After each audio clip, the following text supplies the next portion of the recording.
Tensor पढ़ने वाले हैं। टेंसर को हम क्या बोलते हैं? हिंदी में बोलते हैं प्रदिश।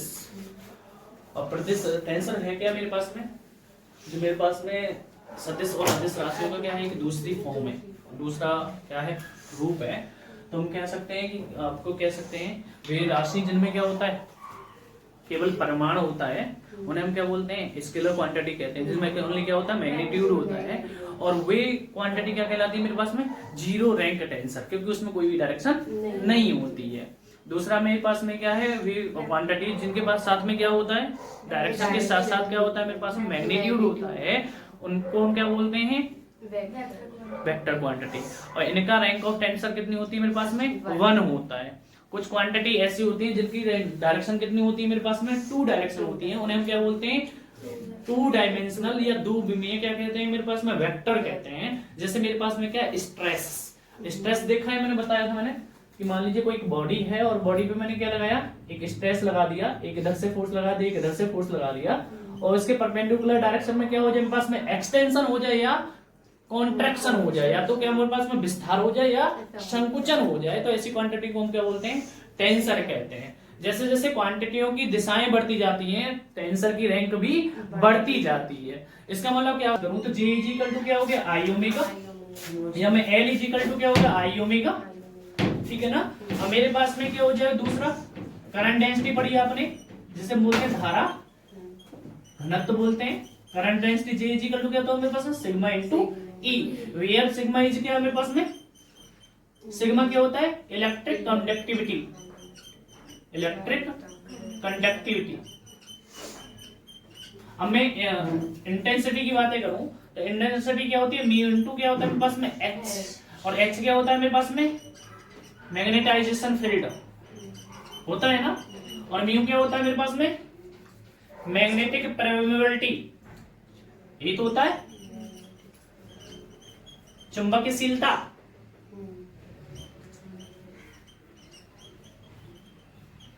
और आई क्या होगा मेरे पास में? इंटेंसिटी होगी। या दूसरा एक और भी कह सकते हैं, स्ट्रेस जो किसके प्रोपोर्शनल होता है? स्ट्रेन के प्रोपोर्शनल होता है। या मैं स्ट्रेस के बाद में क्या कर दूं, स्ट्रेस, और मेरे पास में एक प्रोपोर्शन का हटाने के बाद में मैंने क्या ले लिया, एक कांस्टेंट ले लिया, और ये हम क्या बोल देंगे? स्ट्रेन बोल देंगे, है ना।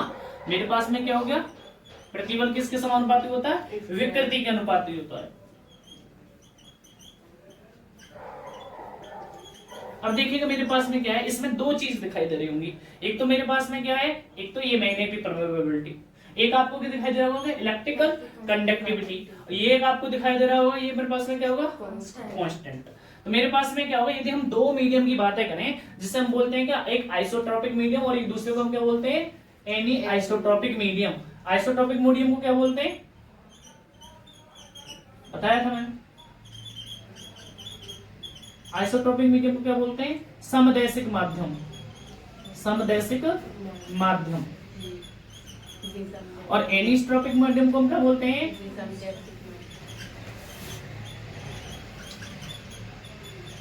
विषमदैशिक माध्यम।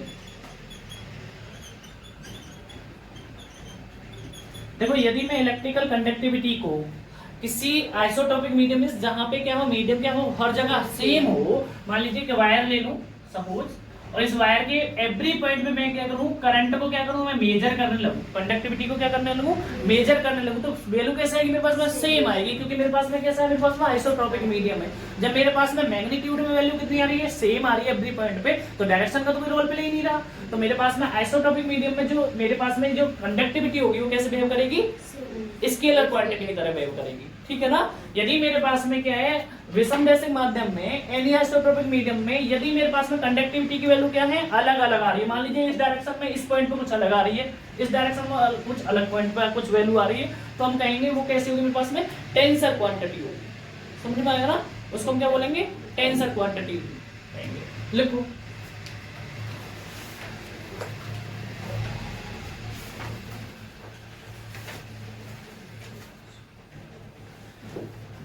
हिंदी में बोलना है, बोलना है हिंदी में थोड़ा सा। लिखो, वह राशियां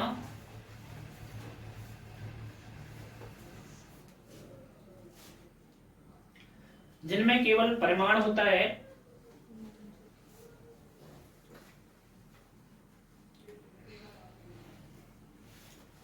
ब्रैकेट में लिखेंगे ताप, द्रव्यमान, कॉमा आयतन, बिल्कुल, अदिश राशियां कहलाती हैं।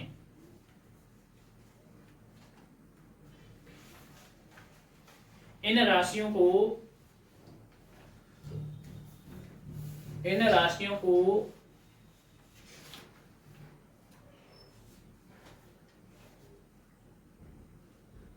शून्य रैंक टेंसर कहते हैं। इन राशियों को शून्य रैंक टेंसर कहते हैं। वे राशियां जिनमें परिमाण के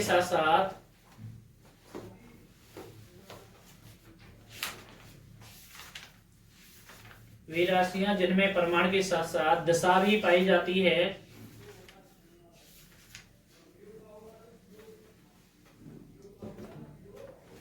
ब्रैकेट में लिखेंगे बल, संवेग, विस्थापन, बल, संवेग, विस्थापन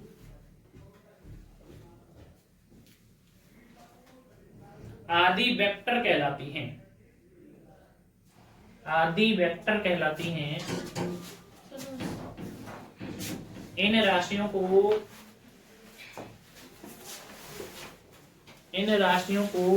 एक रैंक टेंसर कहते हैं।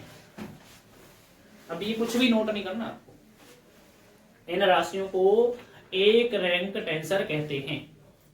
वे राशियां, नेक्स्ट लाइन से लिखेंगे, वे राशियां जिनमें परिमाण के साथ साथ दो दिशा पाई जाती हैं या दो दिशाएं पाई जाती हैं,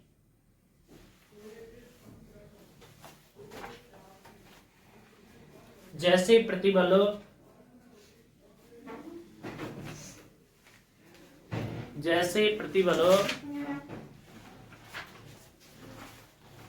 आदि, इन राशियों को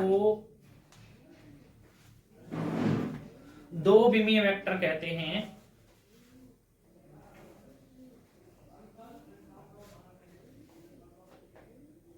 दो विमीय वेक्टर कहते हैं और ये राशियां दो रैंक टेंसर कहलाती हैं।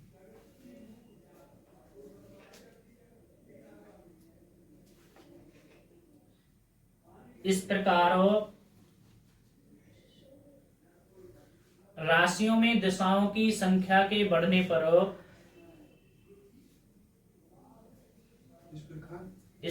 राशियों में दिशाओं की संख्या के बढ़ने पर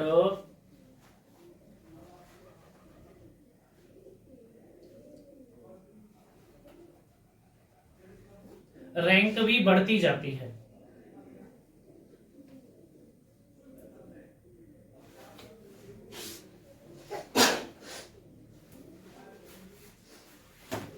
अतः टेंसर शब्द का प्रयोग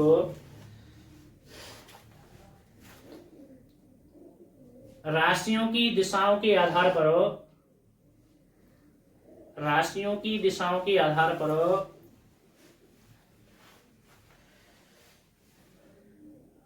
सामूहिक व्याख्या करने के लिए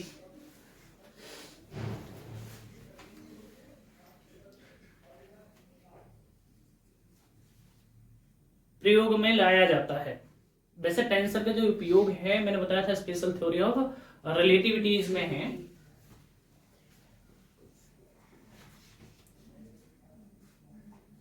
ये लिखेंगे, फिर आप लिखेंगे जहां पे सी क्या होगा मेरे पास में कांस्टेंट होगा। कौन सा होगा इलास्टिक कांस्टेंट, ठीक है ना, नोट करो। फिर यहाँ पे ये वाला मैं आगे लिखूंगा। यहाँ पे लिखो those quantity which have only magnitude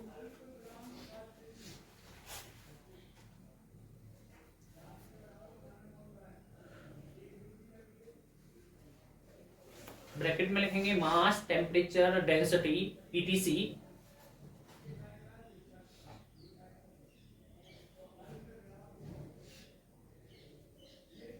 is called scalar quantities.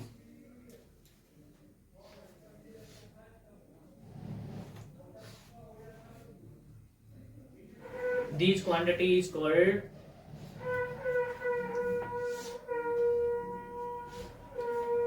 zero rank tensor।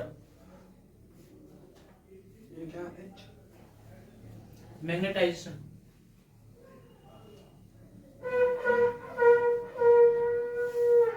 Next line से लिखेंगे those quantities which have direction, those quantities which have direction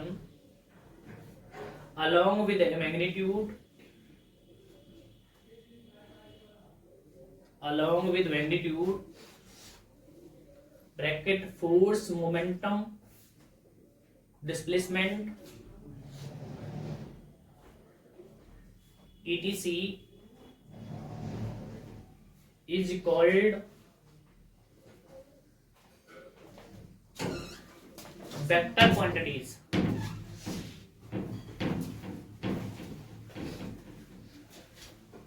These quantities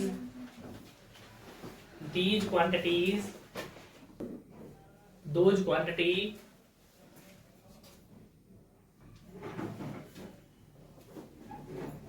which have two direction, those quantity which have two direction along with magnitude bracket में लिखेंगे stress is called two dimensional vectors, two dimensional vectors। This quantity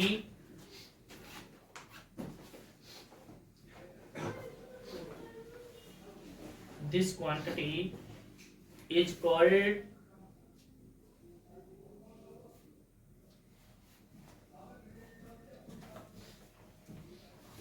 third rank tensor, sorry second rank tensor. Scalar quantity होगा मेरे पास में, क्या होगा मेरे पास में, जीरो रैंक, वेक्टर होगा वन रैंक, और मेरे पास में जो स्ट्रेस होगा वो क्या होगा मेरे पास में, second rank tensor.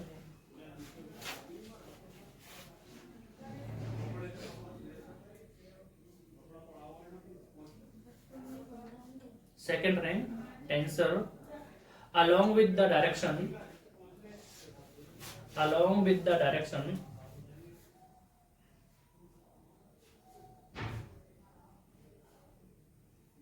the rank also increase।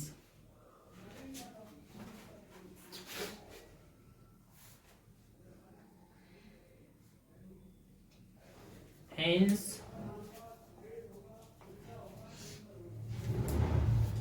the word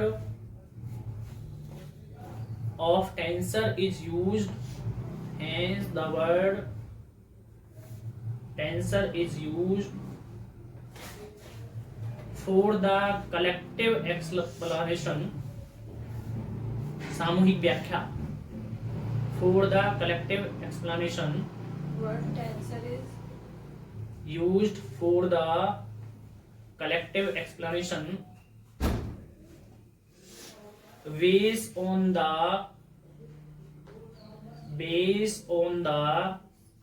degree of the quantity। Degree का मीन्स क्या हो गया, रैंक, ठीक है ना, degree of the quantity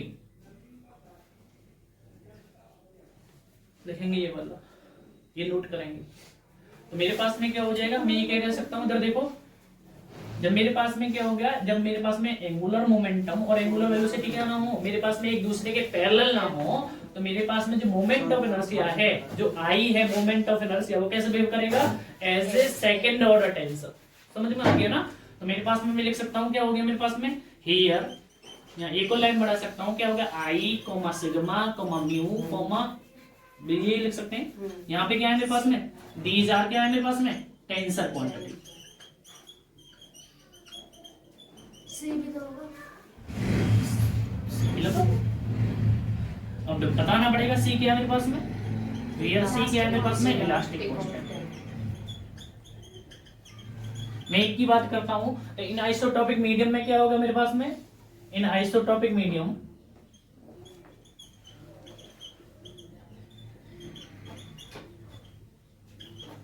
the electric conductivity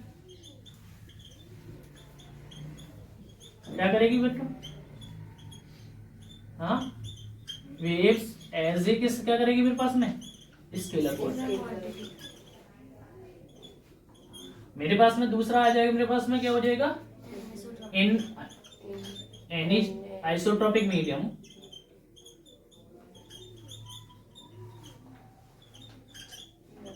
the electric conductivity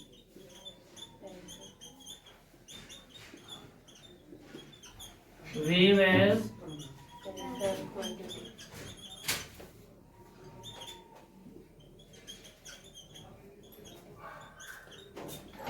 अभी एक और बात करते हैं यहीं पे, मेरे पास में क्या हो जाएगा, n डायमेंशनल स्पेस की बात करें, है ना, n डायमेंशनल स्पेस।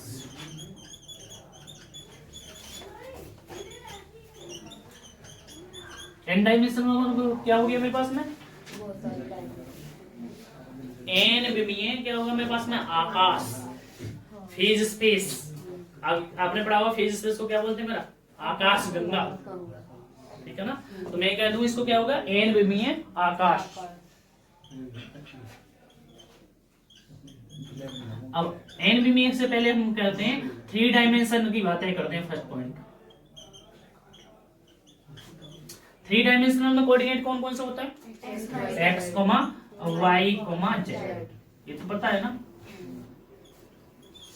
अब मेरे पास में क्या हो गया, ये भी कह सकता हूं मैं, कोऑर्डिनेट क्या होंगे, x1 होगा, y1 होगा और z1 होगा। यदि मैं ये भी लिखना चाहूं तो इसमें क्या होगा, x1 होगा और y1 होगा और z1 होगा। इसको आप क्या बोलते हैं, सबस्क्रिप्ट बोलते हैं ना। यदि मेरे पास में कोई चीजें हैं, जैसे मान लीजिए एक एक पीछे x लिखा है, तो इसको हम बोलते हैं क्या, सबस्क्रिप्ट। यदि मेरे पास में a के ऊपर x लिखा है तो उसको क्या बोलते हैं, सुपरस्क्रिप्ट। आप ये भी बोल सकते हैं, लोअर सब्सक्रिप्टिव भी बोल सकते हैं और अपर सब्सक्रिप्टिव भी बोल सकते हैं। तो मेरे पास में n डायमेंशन को मैं क्या कर सकता हूँ, कोऑर्डिनेट को 2 फॉर्म में लिख सकता हूँ, या तो मैं सबस्क्रिप्ट की फॉर्म में लिख सकता हूँ या सुपरस्क्रिप्ट की फॉर्म में लिख सकता हूँ। तो मेरे पास में क्या होगा, x1, y1, z1, और मैं क्या लिख सकता हूँ इसको, ये भी तो लिख सकता हूँ x1, y1, z1, ये दोनों ठीक है। यदि मैं n डायमेंशन के कोऑर्डिनेट लिखना चाहूँ, अब करेंगे हम n डायमेंशन। n डायमेंशन में क्या हो जाएंगे मेरे पास में coordinate, x1, x2, x3, dot dot dot क्या हो गया मेरे पास, xn, ये मेरे पास में एक सेट होगा। और मैं क्या लिख सकता हूँ इसको, x1, y1, z1, और मैं ये लिख सकता हूँ क्या, डॉट डॉट डॉट क्या लिख दूं मैं, x की पावर क्या लिख सकता हूँ मैं, n लिख सकता हूँ। और भी मैं लिख सकता हूँ इसको, क्या लिख सकता हूँ, xi लिख सकता हूँ, where i is equal to क्या हो जाए 1, 2, 3, और इसको क्या लिख सकता हूँ मैं, x की पावर क्या लिख सकता हूँ, i लिख सकता हूँ। ठीक है, नोट करो, फिर ट्रांसफॉर्मेशन बताऊंगा अभी।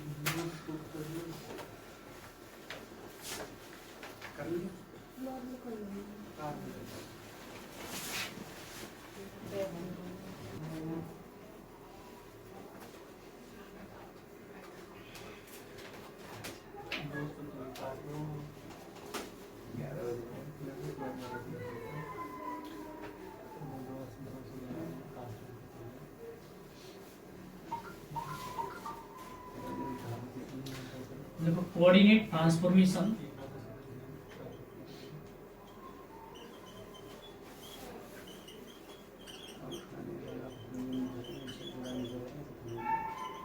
Coordinate transformation in n dimensional space, n dimensional space. Hindi में क्या लिखेंगे, n विमीय आकाश में निर्देशांकों का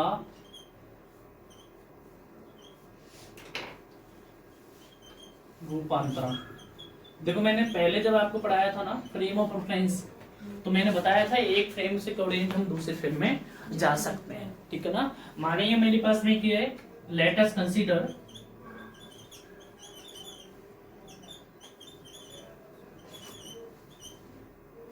टू सेट ऑफ कोऑर्डिनेट।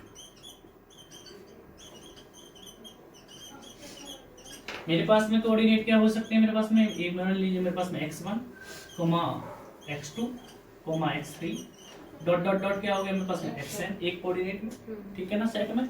और दूसरे में मैंने क्या मान लिया x बार 1, ठीक है ना। अपर सबस्क्रिप्ट में ले गया, पहचानने के लिए क्या कर दिया, एक को मैंने x से कर दिया, दूसरे में मैंने क्या लगा दिया x बार लगा दिया, ठीक है ना। मेरे पास में क्या होगा x बार 2 डॉट डॉट डॉट क्या हो जाएगा x n का बार का क्या हो जाएगा, सॉरी x बार क्या हो जाएगा मेरे पास में n हो जाएगा, समझ गए ना। यदि मैं इन दोनों देखिए मेरे पास में, या मैं मान लूं ये क्या होगा मेरे पास में, ऐसे भी बोल सकता हूं this is the s prime टे, दिस इज द मेरे पास में क्या हो जाएगा मेरे पास में s प्राइम की कोऑर्डिनेट है, ये भी लिख सकते हो आप। सिंपली थ्योरी ना लिख करके आप क्या लिख सकते हैं कि मेरे पास में कोई एक s फ्रेम है और s फ्रेम के जो कोऑर्डिनेट है वो मेरे पास में क्या है x1, x2 dot dot dot क्या हो जाएगा x प्राइम। s प्राइम जो फ्रेम के जो कोऑर्डिनेट है मेरे पास में क्या होगा x बार प्राइम, x बार 2 और मेरे पास में क्या होगा x बार n हो जाएगा, समझ में आ रहा है ना। अब मेरे पास में क्या हो जाएगा, यदि मैं किसी पॉइंट को डिफाइन करना चाहूं, मतलब टू रेफरेंस ऑफ फ्रेम में क्या करना चाह रहा हूं, किसी एक पॉइंट को क्या कर रहा हूं मैं डिफाइन करना चाह रहा हूं। इफ यहां क्यों वी डिफाइन एक पॉइंट, किसी पॉइंट के कोऑर्डिनेट डिफाइन करना चाह रहा हूं, एक पॉइंट ऑफ कोऑर्डिनेट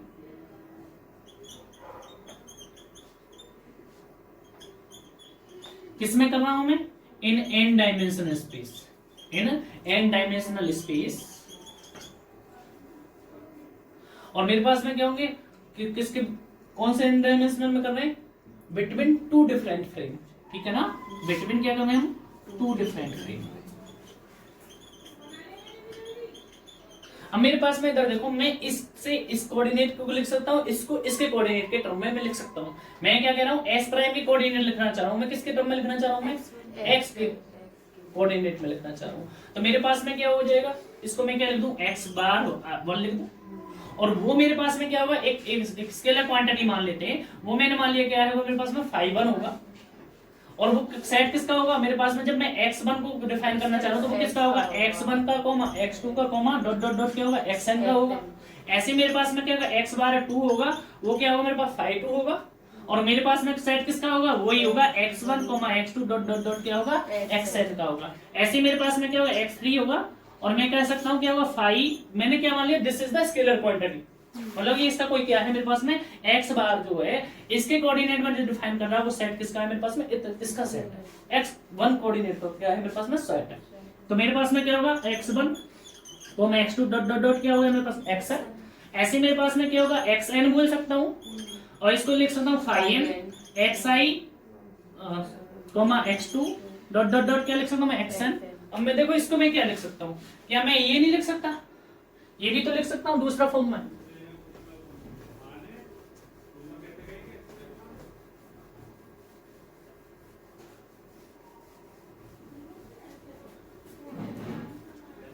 क्या मैं ये लिख सकता हूं x बार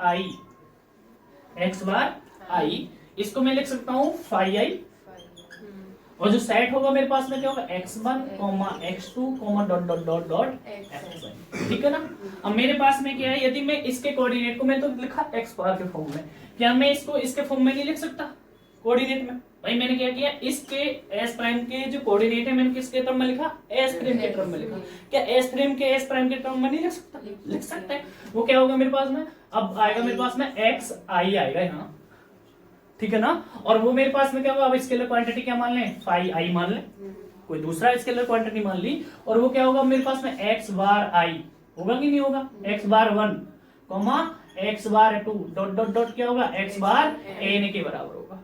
और ये मेरे पास में जो इक्वेशंस होंगी, ये इसको मैं मान लेता हूँ फर्स्ट, इसको मान लेता हूँ मैं सेकंड, और इससे जो हमने निकाला है ट्रांसफॉर्मेशन इक्वेशन ये होगी थर्ड, और ये होगी मेरे पास में फोर्थ इक्वेशन। तो मेरे पास में क्या होगा, इक्वेशन थर्ड एंड फोर्थ क्या कहलाएंगे मेरे पास में, equation third and fourth are called coordinate transformation equation. Transformation equation. अब मेरे पास में इधर देखो, यदि मैं इसको क्या करूं, मैं डिफरेंशिएशन कर दूं, ठीक है ना, डिफरेंशिएशन कर दूं, देखिएगा कैसे करेंगे। यदि मैं डिफरेंशिएटिंग क्या करें, इसको डिफरेंशिएशन करेंगे तो देखो क्या हो जाएगा मेरे पास में, इसको मैं लिख सकता हूं dxy लिख सकता हूं ना। अब मेरे पास में क्या होगा, इसका डिफरेंशिएशन करेंगे तो मेरे पास में डेल्टा x की पावर क्या होगा n, या मैं कह दूं n की जगह क्या ले लें, क्योंकि i के टर्म में लिखा है तो xi अपॉन पहले किसका करेंगे भाई, मेरे पास में क्या पूरे सेट का करेंगे ना, और किसके रेस्पेक्ट में करेंगे, डेल्टा x1 इनटू क्या हो जाए मेरे पास में dx1। फाई कहाँ गया? क्या फाई तो मेरे पास में फंक्शन बताया ना, हमने सेट का कोऑर्डिनेट एक फंक्शन मान लिया, उसको एक कंबाइंड लिख लिया, एक पैकेट नहीं होता वेब पैकेट की तरह ऐसे लिख लिया।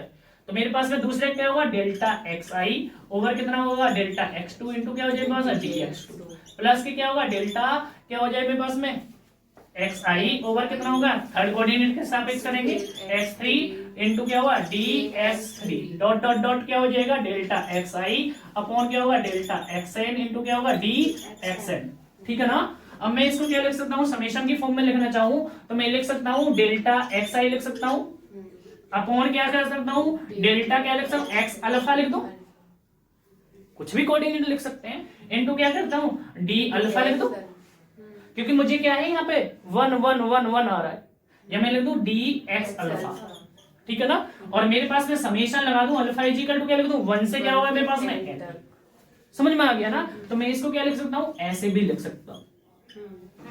ये हो गया मेरे पास में डिफरेंशिएशन। देखो कुछ नया नहीं है, और सिंपली बताऊं क्या फॉर्म बदल दिया आपको मैंने, क्या कोई एक सेट है, ठीक है ना, और वो सेट किसका टर्म है बेटा, x, y, z का टर्म है, ठीक है ना, वो सेट किसका टर्म है, x, y, z का टर्म है। तो मेरे पास